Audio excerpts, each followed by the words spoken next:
Despite repeated talks, India-China border tension continues to escalate as an Indian army officer and 2 soldiers were killed in a violent face-off with the Chinese army in Ladakh on Monday night.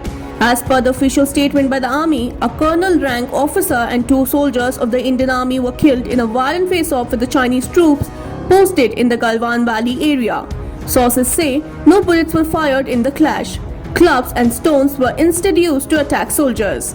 The Indian and the Chinese armies have been locked in an over 5-week standoff in Pangong So, Galwan Valley, Demchok and Daulat Beg Oldi in eastern Ladakh.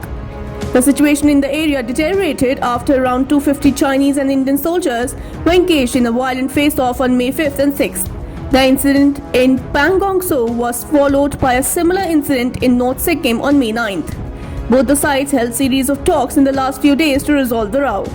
The army chief last week said that the entire situation along the India's border with China was under control and that both the armies were disengaging in a phased manner beginning from Galwan Valley.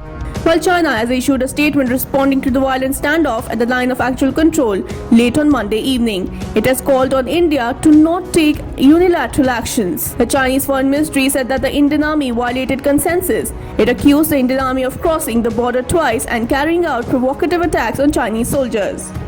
What is going to be the future course of action to de-escalate tension is yet to be seen.